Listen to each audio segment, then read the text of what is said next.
No caso de hoje eu vou te contar a história de uma menina que foi sequestrada pelo pai e foi mantida em cativeiro por 24 anos, sofrendo abusos psicológicos e físicos, inclusive engravidando do seu próprio pai. Hello, maravilhosos! Sejam bem-vindos a mais um vídeo aqui no canal. Se você gosta de vídeos sobre mistérios, teorias e casos reais, você vê o canal certo.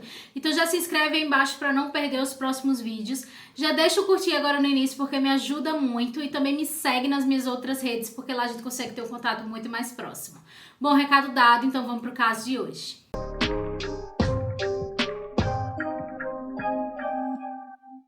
Elizabeth Fritzl nasceu em 8 de abril de 1966 em Amstetten, na Áustria, e morava com seu pai, Joseph Fritzl, e sua mãe, Rosemary Fritzl. Aos 11 anos de idade, Elizabeth foi abusada pela primeira vez pelo seu pai, mas o caso acabou sendo abafado pela família. Então, no dia 28 de agosto de 1984, o Joseph, pai da Elizabeth, ele pede para a filha descer no porão para ajudar ele, porque ele estava precisando instalar uma porta. Ao chegar no porão, ele acabou forçando a Elizabeth a entrar e ele acabou também desacordando a menina, colocando no rosto dela uma toalha encharcada de éter. Então, naquele momento, ele drogou e acorrentou a Elizabeth e ele forçou a filha a escrever uma carta endereçada aos pais, dizendo que tinha fugido para seguir uma seita e que ela não queria ser encontrada. Então, naquele mesmo dia, os pais da Elizabeth eles foram para a polícia para denunciar o suposto desaparecimento da filha deles. A polícia começou então a investigar o desaparecimento da menina e os pais aparentemente estavam aflitíssimos com o que tinha acontecido e não sabiam o paradeiro da filha deles. As investigações duraram até o momento que a carta que Elizabeth escreveu dizendo que tinha saído com um aceite que não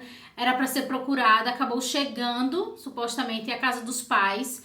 Então a polícia entendeu que na verdade ela não estava desaparecida e sim que tinha fugido por conta própria. Então eles acabaram encerrando o caso. O que a polícia não sabia era que na verdade a Elizabeth ela não tinha fugido e sim que ela estava trancafiada no porão da casa e que ela estava sendo mantida em cativeiro pelo próprio pai. Todas as manhãs, o pai da Elizabeth a visitava no porão e ocasionalmente passava a noite por lá. E ele sempre justificava a esposa que estava trabalhando nas máquinas que vendia.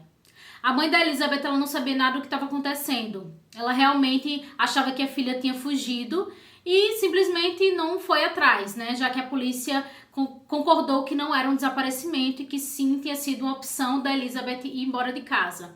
Então a mãe simplesmente aceitou que a filha foi embora e não sabia que na verdade ela estava a 6 metros de profundidade no porão da casa. Então ela não tinha muito o que fazer para ajudar a Elizabeth porque ela realmente não sabia que a filha estava lá. No início, o pai da Elizabeth, ele cometeu os abusos ali mesmo, enquanto ela estava acorrentada. Então ela não tinha também muito o que fazer, não podia pedir ajuda porque ninguém ouvia, já que era muito profundo, né, o porão. Então ela não tinha muito o que fazer além de aceitar os abusos.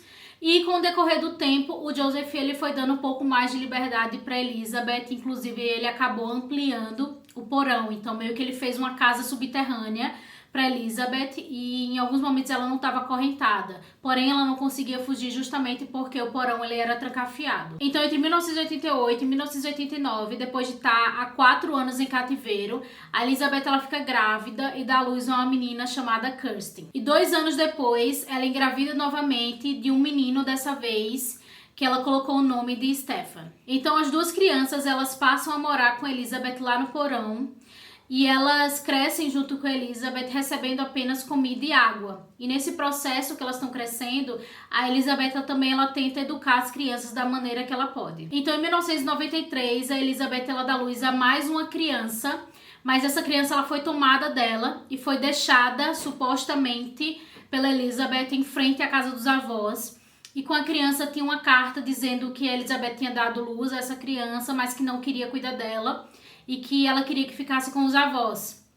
Então a criança ela foi adotada pelo Joseph e pela Rosemary, que não sabia nada, mas provavelmente a carta foi uma carta escrita de forma obrigada, né, pelo Joseph, para que ele pudesse ficar com a criança e que não levantasse nenhuma suspeita, né? Então meio que ia aparentar de que a filha dele abandonou a criança e os pais estariam cuidando, e para isso ela deixou a carta, né?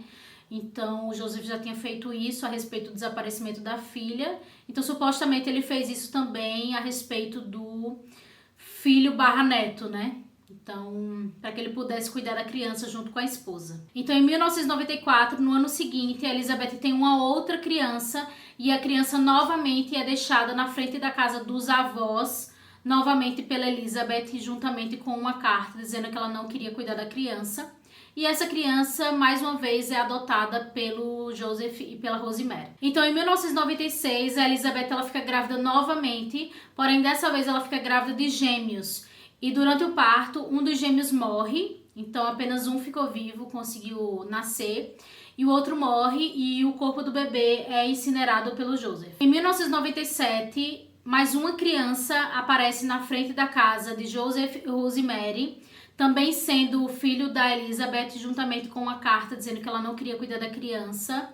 E o bebê também é acolhido pelo Joseph e pela Rosemary. Então, dos 6 filhos da Elizabeth, 3 viveram com ela, que foi uma das crianças que nasceu por último, a Kirsten e o Stefan, que foram os 2 primeiros filhos, e os 3 outros que estavam vivos, eles foram colocados na frente, né, teoricamente, pela Elizabeth para que pudessem ficar com os avós. As 3 crianças que subiram foram adotadas por Joseph e Rosemary e para isso, Joseph forçou a sua filha a escrever aquelas cartas pedindo aos pais que criassem essas crianças. Por serem parecidas com os supostos avós, as crianças nunca foram levadas pela assistência social. Apesar de existirem registros por uma condenação de Fritzl por abuso sexual nos anos 60, o seu cadastro estava limpo na altura da adoção, então ele conseguiu formalizar a adoção das crianças sem maiores problemas. Então, no sábado, 19 de abril de 2008, a Kirsten, que tinha agora 19 anos, ela acabou adoecendo porque ela nunca viu o sol, então desde que ela nasceu ela ficou lá no cativeiro que não tinha nenhuma janela. Então ela acabou adquirindo uma doença bem grave e ela precisou ser internada. Então quando ela foi internada, a polícia acabou fazendo um apelo para que a mãe da menina aparecesse, para que pudesse entender o histórico dela, o histórico de vida e tentar encontrar qual era a doença que ela tinha, porque era uma doença bem grave. E como eles não tinham o histórico da menina, né, o Joseph, ele disse que a filha dele desapareceu desde muito nova, então eles não tinham mais notícias dela. E a polícia pediu para que ela aparecesse para que pudesse ajudar na investigação sobre a doença da filha. Então, o caso de desaparecimento, entre aspas, ele acabou sendo reaberto. E a polícia começou a divulgar para que a Elizabeth ela pudesse aparecer no hospital. Na ocasião, o Joseph ele disse para alguns funcionários do hospital que a filha tinha abandonado aquela criança, né, que agora já era uma jovem, a Kirsten, quando ela era muito pequena e tinha deixado uma carta dizendo que não queria cuidar da criança e a criança tinha ficado com os pais. Só que não foi isso que aconteceu. A Kirsten ela acabou ficando doente porque ela não conseguiu ver sol desde que nasceu. Então ela já estava com 19 anos e ela tinha adquirido uma doença grave, justamente por falta de vitamina, né, do sol, vitamina D. E aí ela acabou adquirindo essa doença mais pelo fato de ter ficado em cativeiro e não porque ela tinha sido colocada meio que para adoção pela Elizabeth, como ele comentou no hospital. Então, em 26 de abril de 2008, o Joseph, que estava muito pressionado pela polícia, que estava em busca da filha dele, ele acaba decidindo soltar a Elizabeth para que ela pudesse ir ao hospital ver a filha deles, né, a Kirsten. Naquela noite, depois de ser levada sob custódia, a Elizabeth contou toda a sua história à polícia. Explicou que seu pai a manteve em cativeiro por anos, obrigando-a a assistir pornografia e explorando-a em seguida. Falou sobre os filhos vivos e mortos e sobre as torturas psicológicas e físicas que sofreu. Nessa época, Elizabeth já tinha 42 anos. Então, em 27 de abril, no domingo, a polícia anuncia a prisão de Joseph Fritzl pela suspeita de incesto e sequestro. Então, naquele momento, o Joseph Fritzl ele fornece à polícia um código para destrancar a porta escondida no espaço do porão onde Elizabeth e seus filhos viviam. O espaço era formado por uma rede de pequenas câmeras sem janelas. Todas as crianças foram encontradas e levadas para um abrigo e receberam também tratamento médico e psicológico. Então, na segunda-feira, em 28 de abril, o Joseph ele confessa o crime dele e diz ter mantido a Elizabeth em cativeiro por 24 anos. Além disso, ele também confessa ter sido pai dos 7 filhos que ela teve. E confirma também que uma das crianças morreu durante o parto e ele pegou o corpo e colocou no incinerador. Na quarta-feira, 15 de outubro de 2008, os promotores declararam que Joseph Fritzl tinha condições mentais para ser julgado. As autoridades afirmaram que uma avaliação psiquiátrica pedida pela justiça mostrou que Joseph Fritzl, de 73 anos, mostrou a lucidez necessária para ser julgado, mesmo sofrendo de um profundo distúrbio de personalidade. Então, na quinta-feira, 13 de novembro, Joseph Fritzl foi acusado formalmente pelo assassinato de um dos 7 filhos que teve com Elizabeth. A criança supostamente teria morrido logo após o nascimento, porém, a promotoria afirma que, na verdade, a criança poderia estar viva,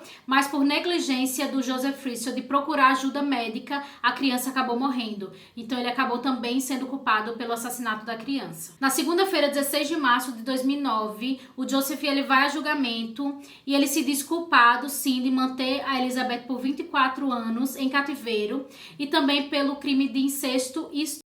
Porém, ele se diz inocente sobre o fato de ter assassinado a criança e pelo crime de escravidão. Porém, na quarta-feira, 18 de março de 2009, Joseph muda suas alegações e se declara culpado de todas as acusações, incluindo estupro, incesto, assassinato e prática de escravidão. Quando perguntado pelo juiz por que o Joseph mudou a declaração dele, e ele conta que mudou a declaração depois de ver o vídeo, o depoimento que a filha dele fez, que durou cerca de 11 horas, onde ela conta exatamente tudo que ela passou, né, durante esses 24 anos que ela esteve em cativeiro e também o abuso que ela sofreu quando ela tinha 11 anos. Então, ele disse que depois que ele viu esse depoimento dela em vídeo, ele achou que seria melhor ele confessar todos os crimes. Então, Joseph foi condenado em março de 2009 à prisão perpétua pelos crimes de sequestro, estupro, homicídio do filho morto por negligência e incesto, entre outros crimes. Então, para não serem reconhecidos por esse crime bárbaro, tanto Elizabeth quanto os filhos dela, eles receberam novas identidades. Além disso, eles estariam vivendo em uma outra cidade a cerca de 6 quilômetros de Amstetten para que realmente não fossem reconhecidos. Em março de 2019, o jornal austríaco publicou que o Joseph ele continuava preso,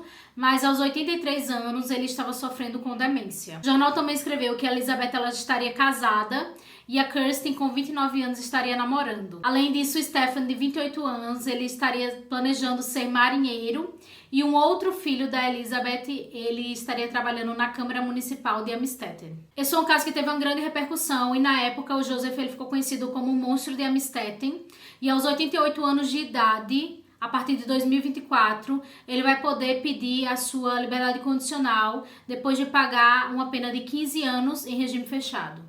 Bom, esse é o caso de hoje, espero que você tenha gostado. Se você já conhecia esse caso, comenta aqui embaixo ou comenta algum outro caso que você gostaria de ver aqui no canal. Não esquece de já se inscrever para não perder os próximos vídeos e deixar o curtir, porque me ajuda muito. Também me segue nas minhas outras redes para a gente ter um contato muito mais próximo. Bom, é isso e te espero no próximo vídeo.